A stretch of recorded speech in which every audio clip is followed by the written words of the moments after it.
नमस्ते स्टूडेंट्स।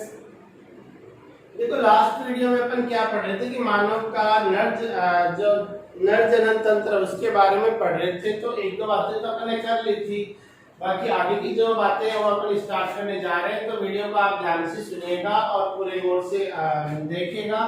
देखो एक बार मैं 2 मिनट के लिए मानव का नर जनन तंत्र का डायग्राम बना देता हूँ। पहले मैं आपको बता चुका हूँ कि किस प्रकार आपको बनाना है। समझ रहे हो मेरी बात? तो एक बार आप पुनः बना लीजिएगा ताकि आपको एग्जाम टाइम में कोई दिक्कत ना हो। समझ रहे हो मेरी बात? लास्ट वीडियो में अपने वैसे तो इसका डायग्राम बनाना देख लिया था कि किस प्रकार आपको डायग्राम बनाना है, और फिर भी मैं आपको एक बार पुनः बता देता हूँ। बिल्कुल इजी है, कोई आपको विशेष ध्यान लगाने की आवश्यकता नहीं है।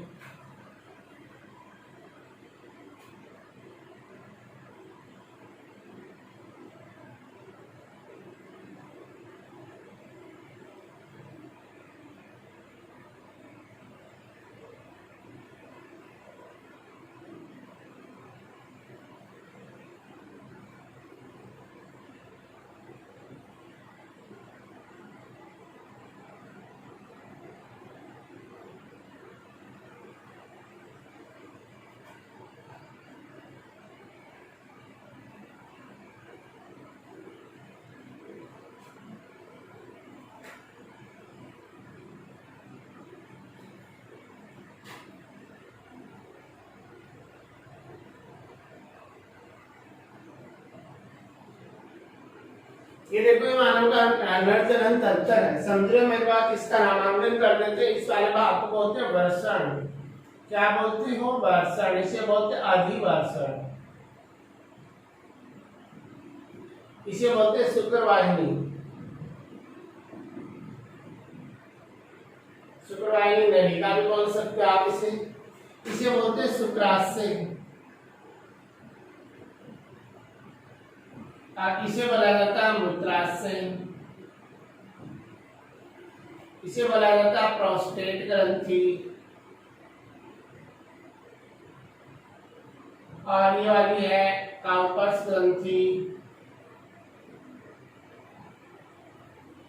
इसे बल्बो-यूरिथ्रल ग्रंथि भी बोला जाता है। क्या बोला जाता है भैया? बल्बो-यूरिथ्रल ग्रंथि।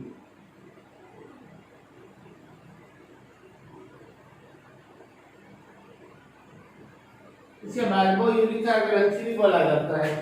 और ये वाला जो अंदर वाला ये भाग आपको दिखाई दे रहा है इसे बोलते हैं मूत्र मार्ग, और इसे बोलते हैं शीशन, और ये वाला शीशन मुंड, और ये सीधा आपको दिखाई दे रहा है इसे बोलते हैं मूत्र जनन क्षेत्र। ये मानव का नर जनन तंत्र हो गया। अब देखो प्रत्येक पार्ट तो अपन पढ़े। पहली बात तो ये कि मानव का नर जनन तंत्र कहते किसको है? कि वह तंत्र जिसमें शुक्राणुओं का निर्माण होता है, उन शुक्राणुओं को मादा के गर्भाशय तक पहुंचाने का कार्य करता है, वो तंत्र ही क्या कहलाता है? नर जनन तंत्र कहलाता है। समझिए मेरी बात? तो नर जनन तंत्र किसे कहेंगे? वह तंत्र जिसमें शुक्राणुओं का निर्माण होता है तथा जो शुक्राणुओं को मादा के गर्भाशय में पहुंचाने का कार्य करे, तो वो तंत्र क्या कहलाएगा? नर जनन तंत्र कहलाएगा। अब देखो नर जनन तंत्र होता है, उसको 2 भागों में बांटा गया है। कितने भागों में? 2 भागों में। एक तो होता है मुख्य, एक तो होता है मुख्य जनन अंग,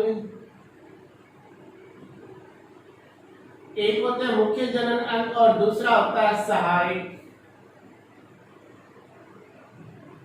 एक तो मुख्य जनन अंग होते हैं और एक होते हैं सहायक जनन अंग। मुख्य जनन अंग की बात करें तो मुख्य जो जनन अंग होता है वो होता है मानव का वर्षण, और सहायक जनन अंगों की बात करें तो वर्षण को छोड़ दो, बाकी सारे वो क्या है? सहायक जनन अंग। समझ रहे हो मेरी बात? तो मानव का नर जनन तंत्र किसको बोला जाता है? कि जिसमें शुक्राणुओं का क्या हो? शुक्राणुओं का निर्माण होता है, और इन शुक्राणुओं को मादा के गर्भाशय में पहुंचाया जाए, तो वो तंत्र ही क्या कहलाएगा? नर जनन तंत्र कहलाएगा। समझ गए मेरी बात? नर जनन तंत्र को कितने भागों में बांटा गया? 2 भागों में, मुख्य जनन अंग और सहायक। मुख्य जनन अंग कौन से होते हैं? वर्षण। तो आपसे पूछ लिया जाता है कि मानव नर जनन तंत्र के मुख्य जनन अंग का नाम बताइए, तो आप क्या बताओगे? वर्षण होते हैं। कौन होते हैं? वर्षण। समझ रहे हो मेरी बात? अब देखो अपन पढ़ेंगे वर्षण के बारे में, डिटेल से पढ़ेंगे, पूरा ध्यान से सुनिएगा, हर एक चीज को मैं खोल के बताने वाला हूँ। देखो अगर आपको ध्यान हो तो मानव के जो वर्षण होते हैं वो कहाँ होते हैं? देखो मनुष्य के दोनों जो पैर होते हैं, अपने ये वाला भाग है, ये उदर गुहा होती है। कौन सी गुहा होती है? उदर गुहा। उदर गुहा के भी निचले हिस्से में कहाँ होंगे? उदर गुहा के भी निचले हिस्से में दोनों पैरों के बीच उदर गुहा के बाहर लटके रहते हैं। समझ रहे हो मेरी बात? अपन क्या बोले कि दोनों पैरों के बीच उदर गुहा के नीचे उदर गुहा के बाहर लटके रहते हैं। कौन लटके रहते हैं? ये वर्षण। अब बात करें कि वर्षण की, तो संख्या की बात करें तो वर्षण संख्या में कितने होते हैं? 2 होते हैं। और जोड़े की बात करें तो जोड़े में कितने होते हैं? 1 होते हैं। आपसे पूछा जाए वर्षण कितने होते हैं, संख्या में कितने होंगे भैया? 2 होते हैं। और जोड़े में पूछा जाए तो वर्षणों की संख्या कितनी जोड़ी होती है? 1 जोड़ी वर्षण होते हैं। कहाँ होते हैं? उदर गुहा के बाहर होते हैं, दोनों पैरों के बीच होते हैं, उदर गुहा से बाहर लटके रहते हैं। समझ रहे हो मेरी बात? संख्या में 2 होते हैं और जोड़े में 1 होते हैं। कलर पूछा जाए तो आप क्या बोलोगे? कैसे रंग के होते हैं? गुलाबी रंग के होते हैं। कैसे रंग के होंगे? गुलाबी रंग के होते हैं। कौन? वर्षण। समझ रहे मेरी बात? मानव के वर्षण गुलाबी रंग के होते हैं। अब ये जो वर्षण होता है, ये वर्षण उदर गुहा के बाहर होते हैं। फिर बाहर क्यों होते हैं? समझ रहे मेरी बात? ये वर्षण उदर गुहा के बाहर क्यों लटके रहते हैं? क्यों और कहाँ होते हैं? इनके बाहर देखो, ये आपको जो ये आवरण दिखाई दे रहा है वर्षणों के बाहर, इन्हें बोला जाता है वर्षण कोश। क्या बोलते हो? वर्षण कोश। तो वर्षण कहाँ होते हैं? वर्षण कोश के अंदर होते हैं। समझ रहे हो मेरी बात? दूसरी बात ये कि जो वर्षण जो कोश होता है, इसके बाहर वाली जो भित्ति होती है ये पतली होती है। क्या होती है? पतली होती है और लचीली होती है। पतली और लचीली होती है। और इस भित्ति पर क्या पाए जाते हैं? रोम पाए जाते हैं, बाल। समझ रहे हो मेरी बात? तो वर्षण वर्षण कोश में होता है। वर्षण कोश की दीवार पतली और लचीली होती है, भित्ति पतली और लचीली होती है। इस पे क्या पाए जाते हैं? रोम पाए जाते हैं। समझ गए मेरी बात? अब ये वर्षण कोश में उदर गुहा के बाहर क्यों लटका हुआ है? क्योंकि वर्षण कोश में उदर गुहा के बाहर शरीर का जो तापमान है उसकी तुलना में 2 से 2.5 डिग्री सेंटीग्रेड तापमान क्या रहता है? कम रहता है। शरीर के तापमान से वर्षण कोश जो है इसका तापमान शरीर के तापमान से 2 से 2.5 डिग्री सेंटीग्रेड क्या रहता है? कम रहता है। जिसके कारण इसका तापमान कम रहेगा तो इसमें शुक्राणु का निर्माण क्या होगा? आसानी से हो जाएगा और वो शुक्राणु जिंदा रहेंगे। समझे? अगर टेम्परेचर बढ़ जाएगा तो वर्षणों में शुक्राणु का निर्माण नहीं होगा, वो शुक्राणु बनेंगे तो वो जिंदा नहीं रहेंगे। समझ रहे हो मेरी बात? तो आपसे पूछ लिया जाए कि मानव के वर्षण उदर गुहा के बाहर क्यों लटके रहते हैं, तो आप क्या बोलोगे कि मानव के वर्षण कोश में उदर गुहा के बाहर लटके रहते हैं? क्योंकि वर्षण कोश का तापमान शरीर के तापमान से 2 से 2.5 डिग्री सेंटीग्रेड कम रहता है, जिससे वर्षणों में शुक्राणु का निर्माण आसानी से हो जाता है। समझ रहे हो मेरी बात? अब देखो आगे की बात करें तो ये वर्षण जो होते हैं, मनुष्य के जो वर्षण होते हैं, इनकी अगर लंबाई की बात करें तो ये 4 से 5 सेंटीमीटर लंबे होते हैं।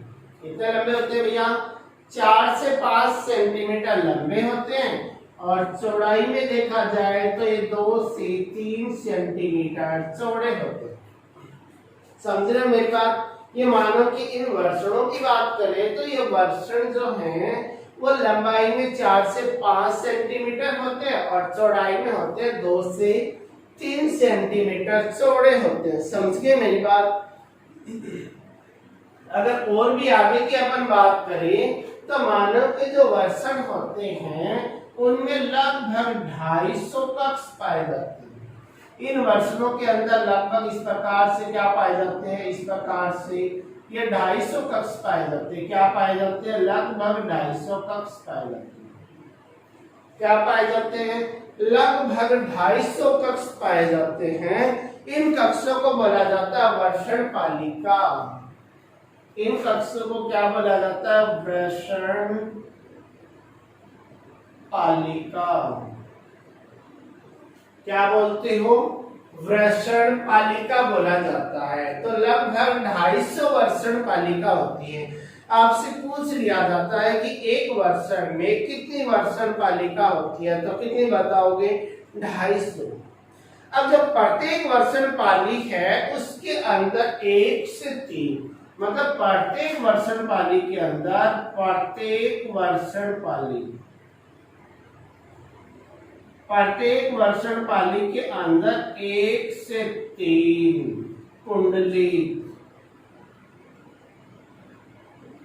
शुक्रजनक नलिकाएं होती हैं।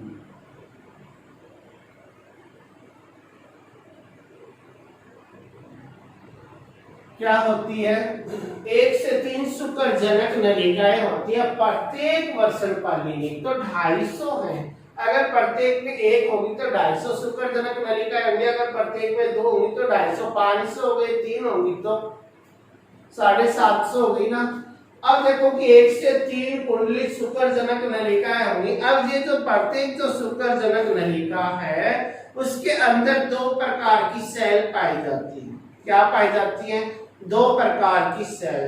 एक तो पाई जाती है स्पर्मेटोगोनिया, इसके अंदर 2 सेल पाई जाती है। एक का नाम होता है स्पर्मेटोगोनिया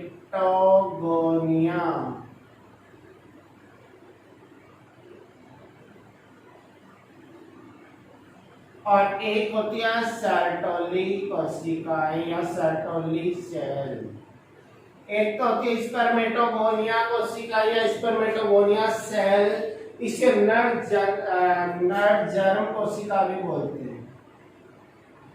हिंदी में इसका नाम होता है क्या, नर जर्म कोशिका, या आप इसे बोलते हैं स्पर्मेटोगोनिया सेल। समझ रहे हो, ये जो स्पर्मेटोगोनिया होती है इसके अंदर तो क्या होता है, शुक्राणु का निर्माण होता है। इसका निर्माण होता है, शुक्राणु का निर्माण होता है। और ये जो सर्टोली सेल है, ये सर्टोली सेल क्या करती है, पोषण देने का कार्य करती है। किसको, स्पर्मेटोगोनिया। समझ रहे हो मेरी बात, ये जो सर्टोली जो कोशिका है ये पोषण देने का कार्य करती है। किसको, स्पर्मेटोगोनिया। समझ रहे हो मेरी बात। और इसमें शुक्राणु का निर्माण। आपसे पूछ लिया जाता है कि मानव वर्षण के कौन से भाग में शुक्राणु का निर्माण होता है, तो कहाँ होता है, वर्षण पालिका में होता है। वर्षण पालिका में भी कौन सी कोशिका में होता है, स्पर्मेटोगोनिया में होता है। कहाँ होता है भैया, स्पर्मेटोगोनिया। वर्षण पालिका में भी आपको नलिका का नाम पूछे तो क्या बताओगे, शुक्रजनक नलिका में। शुक्रजनक नलिका में भी आपको कोशिका का नाम पूछा जाए तो आप क्या बोलोगे, स्पर्मेटोगोनिया या नर जर्म सेल। क्या बोलोगे, स्पर्मेटोगोनिया या नर जर्म सेल। समझ रहे हो मेरी बात। अब देखो आगे की बात, ये शुक्रजनक जो नलिका होती है, जो शुक्रजनक नलिका होती है, ये शुक्रजनक नलिका, इसके बाहर वाले भाग को क्या बोला जाता है, अंतराली अवकाश बोला जाता है। क्या बोलते हो, अंतराली अवकाश। क्या बोलते हैं भैया, अंतराली अवकाश। इसके बाहर वाले भाग को क्या बोलते हैं, अंतराली अवकाश। तो आपसे पूछ लिया जाता है कि जो शुक्रजनक नलिकाएं होती हैं उनके बाह्य भाग को क्या करते हो, अंतराली अवकाश। ये जो अंतराली जो अवकाश होता है, इस अंतराली अवकाश में छोटी छोटी क्या पाई जाती हैं, छोटी छोटी रुधिर वाहिनियां पाई जाती हैं। क्या पाई जाती हैं, छोटी छोटी रुधिर वाहिनियां पाई जाती हैं। और पाई जाती है लीडिंग सेल। क्या पाई जाएगी, लीडिंग सेल। और ये लीडिंग जो सेल है, ये लीडिंग सेल एक हार्मोन का स्राव करती है। उस हार्मोन का नाम होता है एंड्रोजन हार्मोन। कौन सा हार्मोन, एंड्रोजन हार्मोन, ये एंड्रोजन हार्मोन का स्राव करती है। अगर और भी आगे की बात करें तो जो वर्षण होता है, प्रत्येक वर्षण के ऊपर एक टोपी के समान आपको संरचना दिखाई देती है, जिसे बोलते हैं अधिवर्षण। क्या बोलते हो या अधिवर्षण। समझ रहे हो मेरी बात? अब देखो, एक बार मैं इस वर्षण को दोबारा से रिपीट कर देता हूं। आपसे पूछा जाए कि वर्षण क्या है, तो आप क्या बोलोगे कि वर्षण जो होते हैं वो मानव के मुख्य जनन अंग होते हैं। कि मुख्य जनन, मानव का जो नर जनन तंत्र है उसका मुख्य पार्ट ही कौन होता है? वर्षण होता है। समझ रहे हो? वर्षण होते हैं ये दोनों पैरों के बीच, उदर गुहा के बाहर दोनों पैरों के बीच लटके रहते हैं। अब ये उदर गुहा के बाहर क्यों लटके हुए हैं? क्योंकि उदर गुहा के बाहर का तापमान 2 से 2.5 डिग्री सेंटीग्रेड कम होता है, ताकि शुक्राणु का निर्माण आसानी से हो जाए। अब ये जो वर्षण है ये एक थैलेनुमा संरचना में स्थित होते हैं। उस संरचना को बोला जाता है वर्षण कोश। ये जो वर्षण कोश है, इसकी बाहर वाली भित्ति होती है वो पतली और लचीली होती है, और इस पर पाए जाते हैं रोम। समझ रहे मेरी बात? क्या पाए जाते हैं? रोम। अगर वर्षण की बात करें तो संख्या में होते हैं 2 और जोड़े में होता है 1। अगर कलर की बात करें तो कैसे होते हैं? अंदर से गुलाबी कलर के होते हैं। अगर इनकी लंबाई की बात करें तो लंबाई होती है 4 से 5 सेंटीमीटर। अगर चौड़ाई की बात करो तो होती है 2 से 3 सेंटीमीटर।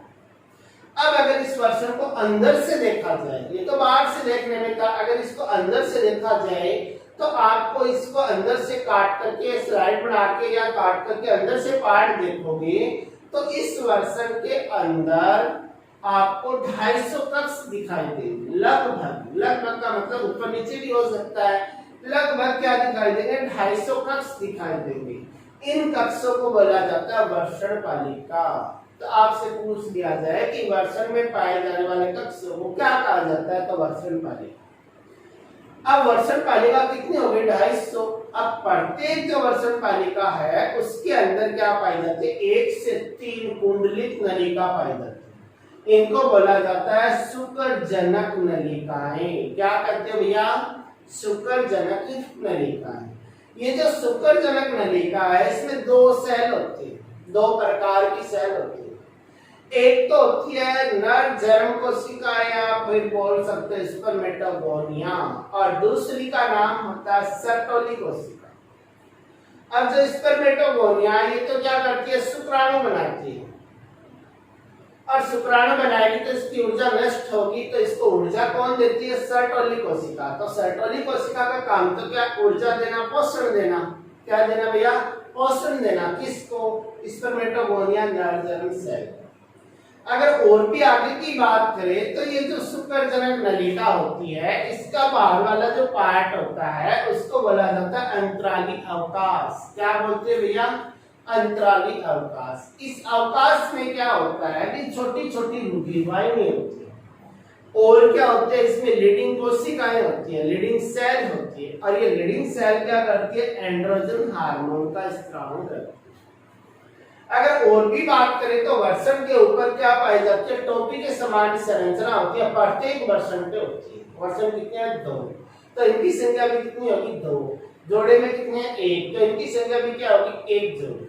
इनको बोलते हैं अधिवर्षण। क्या बोलते हैं भैया? अधिवर्षण।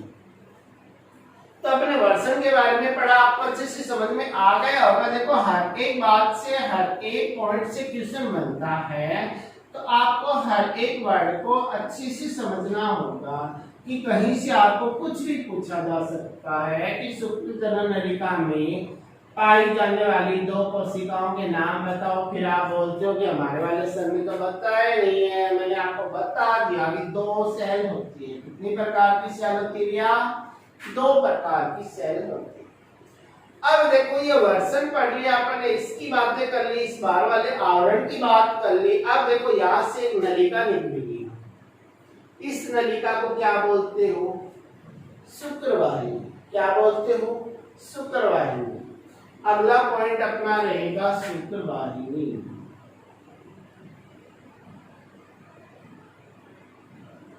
देखो पहली बात तो अपन करें कि ये कौन सा है, सहायक जनन अंग। कौन सा अंग भैया, सहायक जनन अंग है। मुख्य जनन अंग तो एक ही है, कौन, वर्षा।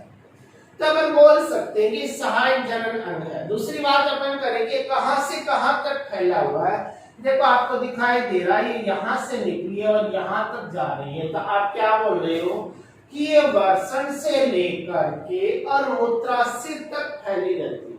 कौन, शुक्रवाहिनी। बता सकते हो ना कि वृषण से लेकर और मूत्राशय तक फैली रहती है। अब एक वृषण से एक जा रही है तो दो वृषण से कितनी जाएंगी, दो जाएंगी या नहीं जाएंगी, जाएंगी। तो इनकी भी संख्या कितनी होती है, एक जोड़ी होती है। एक जोड़ी का मतलब दो होती है। आगे की बात करें तो इसकी जो अंदर वाली जो लेयर होती है, ये लेयर क्या करती है, एक तरल पदार्थ छोड़ती है। क्या छोड़ती है, एक तरल पदार्थ का स्रावण करती है, जिसके कारण इसका ये अंदर वाला भाग है ये क्या बना रहता है, नम बना रहता है, चिकना बना रहता है, नम बना रहता है, चिकना बना रहता है। और क्या होता है कि जो इसके अंदर वाला पार्ट होता है इसमें तरंगित गति होती है।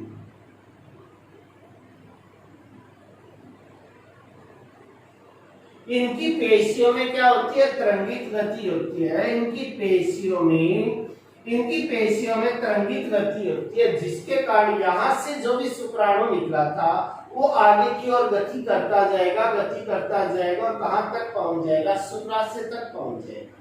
इसका मतलब ये वृषण में उत्पन्न होने वाले शुक्राणुओं को शुक्राशय तक लेके जाएगी, कौन, शुक्रवाहिनी। समझ रहे हो मेरी बात। तो अपन ने शुक्रवाहिनी के बारे में पढ़ा, एक बार मैं पुनः रिपीट कर देता हूं। जो शुक्रवाहिनी होती है एक नलिकाकार संरचना होती है, पोटलिक संरचना होती है। ये वृषण से लेकर के मूत्राशय तक फैली रहती है। समझ रहे हो मेरी बात, मूत्राशय तक फैली रहती है। संख्या में एक जोड़ी, दो होती है, जोड़े में पूछे तो एक होती है। इसके अंदर वाले भाग से तरल पदार्थ निकलता है, जिसके कारण ये नम बनी रहती है, अंदर से चिकनी बनी रहती है। इनकी पेशियों में क्या होती है, तरंगित गति होती है, जिसके कारण यहाँ से जो भी शुक्राणु निकलेंगे वो शुक्राणु गति करते कहां तक आ जाएंगे, शुक्राशय तक आ जाएंगे। कहां तक आ जाएंगे भैया, शुक्राशय तक। समझ रहे हो मेरी बात। अब देखो कि अपन ने यहां से यहां तक भी पढ़ लिया। अब ये वाली और ये वाली, ये तीन ग्रंथियां हैं। क्या है, ग्रंथियां। तो इनके बारे में बाद में पढ़ेंगे, पहले आगे वाला पॉइंट यहां तक कंप्लीट करें। अब देखो आगे की बात करें तो ये मूत्राशय है और ये मूत्राशय से क्या निकलेगी, मूत्रवाहिनी। क्या निकलेगी, मूत्रवाहिनी निकलेगी।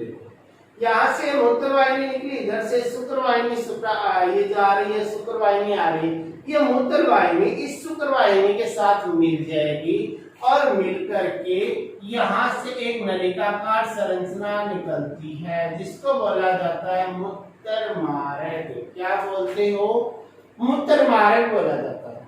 समझ रहे हो मेरी बात, जिसे क्या बोलते हो, मूत्रमार्ग। इस मूत्रमार्ग के द्वारा क्या निकलता है, एक तो मूत्र निकाला जाता है शरीर से बाहर, और दूसरा कार्य क्या होता है, मैथुन की क्रिया हो रही होती है। जब नर और मादा का मिलन हो रहा होता है, दोनों में मैथुन की क्रिया हो रही होती है, दोनों में संभोग हो रहा होता है, उस समय इस मूत्रमार्ग से क्या निकलते हैं, शुक्राणु। इस मूत्रमार्ग से क्या जाएंगे, शुक्राणु। और मैथुन की क्रिया नहीं हो रही है तो क्या जाता है, मूत्र जाता है। इस मूत्रमार्ग का जो आगे का जो भाग होता है, एक छिद्रनुमा संरचना द्वारा बाहर खुलता है। इस छिद्र को बोला जाता है मूत्र जनन छिद्र। क्या बोलते हो भैया, मूत्र जनन छिद्र। समझ रहे हो मेरी बात, इसे बोला जाता है मूत्र जनन छिद्र। अब देखो ये अंदर वाली नलिका के बारे में भी अपन ने पढ़ लिया। अब देखो आगे का पॉइंट अपना क्या बच जाता है। आगे का पॉइंट अगर यहां से अपन देखें तो एक पार्ट नजर आता है आपको, शीशन। क्या नजर आता है आपको, शीशन। तो अपना पॉइंट हो जाता है क्या, शीशन। अगर शीशन की अगर आप बात करो तो ये नीचे की ओर क्या लटका हुआ, वर्षण लटका हुआ है। एक वर्षण इधर है, एक तो वर्षण इधर है, एक वर्षण इधर है, और इन दोनों वर्षणों के बीच इस प्रकार से, इन दोनों वर्षणों के बीच इस प्रकार से। तो आप क्या बोलो कि मानो कि जो उधर हुआ है उसके बाहर दोनों वर्षणों के बीच में एक बेलनाकार संरचना, एक बेलनाकार संरचना लटकी रहती है, जिसे क्या बोलते हो, शीशन बोला जाता है। क्या बोलते हो भैया, शीशन बोला जाता है। समझ गए मेरी बात। अब अगर शीशन की बात करें तो शीशन के बिल्कुल बीचों बीच क्या होता है, मूत्र मार्ग होता है। और शीशन जो है, शीशन का बेलनाकार जो भाग है उसका अंतिम जो सिरा होता है वो एक टोपी के समान होता है, फुला हुआ होता है, चिकना पार्ट होता है, जिसको बोला जाता है शीशन मुंड। क्या बोलते भैया, शीशन मुंड। तो शीशन का आगे का टोपी नुमा हिस्सा क्या कहलाएगा, शीशन मुंड कहलाएगा। अब मानव का जो शीशन होता है, इसकी जो भित्ति होती है, उसकी भित्ति में 3 प्रकार के कोटर पाए जाते हैं। क्या पाए जाते हैं, 3 प्रकार के। आप कोटर बोल सकते हो, क्या बोल सकते हो इनका, आप कोटर भी बोल सकते हो। समझ रहे हो ना मेरी बात। अब देखो, अगर आप आगे की बात अपन करें शीशन की, तो और शीशन में क्या होती है, देखो कोटर पाए जाते हैं। इसका जो अंदर वाला जो पार्ट होता है, देखो थोड़ा सा और डिटेल से देखिए, इसमें 3 डोरियां पाई जाती हैं। क्या पाई जाती है, 3 डोरियां पाई जाती है। इन तीनों डोरियों में क्या होता है, देखो ये आपका मान लो ये शीशन वाला पार्ट है, ये शीशन वाला पार्ट है। इनमें से 2 डोरी तो क्या होती है, पार्श्व भाग में होते हैं, साइड में यहाँ होगी, एक इधर वाले हिस्से में होगी, यहाँ होगी, और इनके बीचों बीच क्या पाया जाता है, मूत्र मार्ग। ये मूत्र मार्ग है। और एक जो डोरी है वो मूत्र मार्ग के चारों ओर, ये जो मूत्र मार्ग है, इस मूत्र मार्ग के चारों ओर पाई जाती है। तो जो शीशन होता है उसमें कितनी डोरियां होती हैं, 3 डोरियां होती हैं। 2 डोरियां तो कहाँ होती है, पार्श्व भाग में होती है, पार्श्व यानी साइड वाले भाग में होती है। और एक जो डोरी होती है, ये जो मूत्र मार्ग है, इस मूत्र मार्ग के चारों ओर पाई जाती है। कहाँ पाई जाती है, मूत्र मार्ग के चारों ओर। अब ये जो डोरियां होती है, इनमें पाए जाते हैं कोटर। क्या पाए जाते हैं, इन डोरियों के अंदर पाए जाते हैं कोटर पाए जाते हैं। क्या पाए जाते हैं, कोटर। इन डोरियों के अंदर कोटर पाए जाते हैं। जब ये शीशन सुप्त अवस्था में होता है, मैथुन की क्रिया नहीं कर रहा हो, उत्तेजित अवस्था में नहीं हो, तो उस समय तो इन डोरियों में रुधिर नहीं होता। इन डोरियों से रुधिर नहीं होगा, ये डोरियां खाली रहती हैं, जिसके कारण ये शीशन होता है, ये कुछ सिकुड़ा हुआ रहता है। समझ रहे मेरी बात। इन डोरियों में रुधिर नहीं होने के कारण डोरियां खाली है, तो इस शीशन में क्या रहता है, संकुचित रहता है, सिकुड़ा हुआ रहता है, इसका आकार भी छोटा होता है, और ये नीचे की ओर इस प्रकार से लटका रहता है। समझ रहे मेरी बात। जैसे ही मानव उत्तेजित होता है मैथुन क्रिया के लिए, जैसे नर होता है वो मैथुन क्रिया के लिए मादा की ओर आकर्षित होता है, उत्तेजित होता है, तो उस समय इन डोरियों के कोटर जो हैं, उन कोटरों में रुधिर बढ़ जाता है। इन कोटरों में क्या हो जाएगा, रुधिर बढ़ जाएगा। रुधिर इन कोटरों में भर जाने के कारण ये जो शीशन वाला पार्ट होता है, इनके कोटरों में रुधिर बढ़ जाएगा, तो ये वाला पार्ट क्या हो जाएगा, धीरे धीरे लंबा होता जाएगा और हार्ड होता जाएगा, कठोर होता जाएगा। और ये नीचे की ओर इसका जो हिस्सा है वो ऊपर की ओर हो जाएगा इस प्रकार से। समझ रहे हो मेरी बात। ये जो भाग है ये लंबा हो जाता है, मोटा हो जाता है, और इससे ऊपर की ओर हो जाता है। और इसके ऊपर जो पतली सी लेयर पाई जाती है, जो शीशन मुंड को भी घेरे रहती है, जैसे ही ये शीशन उत्तेजित अवस्था में आता है तो वो स्किन पीछे की ओर खिसक जाती है, तो शीशन मुंड वाला पार्ट होता है नग्न हो जाता है। नग्न का मतलब इसके ऊपर कोई लेयर दिखाई नहीं देती। समझ रहे हो मेरी बात। अब मिथुन क्रिया के दौरान शीशन ही वो पार्ट होता है जो मादा के योनि भाग में प्रवेश करता है। शीशन ही वो पार्ट होता है जो मादा के योनि भाग में प्रवेश करता है और मादा के योनि भाग में प्रवेश करके मादा के गर्भाशय में शुक्राणु पहुंचाने का काम करता है। कौन? शीशन करता है। समझ रहे हो मेरी बात? कि मादा के गर्भाशय में जो शुक्राणु जो है उनको पहुंचाने का कार्य कौन करता है? शीशन ही करता है। समझ रहे हो मेरी बात? तो ये अपना शीशन का पॉइंट कंप्लीट हुआ। अब पॉइंट बचे आपके पास 3। देखो, आपने वर्षण भी पढ़ लिया, वर्षण कोश भी पढ़ लिया, शुक्र वाहिनी भी पढ़ ली, मूत्र मार्ग के बारे में भी पढ़ लिया, शीशन है, शीशन मुंड है, इसके बारे में भी पढ़ लिया। अपना लास्ट पॉइंट बचता है ये ग्रंथियां। तो मानव का जो नरजनन तंत्र होता है उसमें 3 प्रकार की ग्रंथियां भी पाई जाती हैं। कितनी ग्रंथियां पाई जाती हैं? 3 ग्रंथियां भी पाई जाती हैं। और ये जो तीनों ग्रंथियां हैं, इन तीनों ग्रंथियों के द्वारा जो तरल निकलता है वो तरल शुक्राणु के साथ मिलकर के वीर्य का निर्माण करता है। समझ रहे हो? तो इन तीनों ग्रंथियों के बारे में नेक्स्ट क्लास में पढ़ेंगे अपन। अभी आपसे विदा लेने का समय हो गया है। Okay, bye.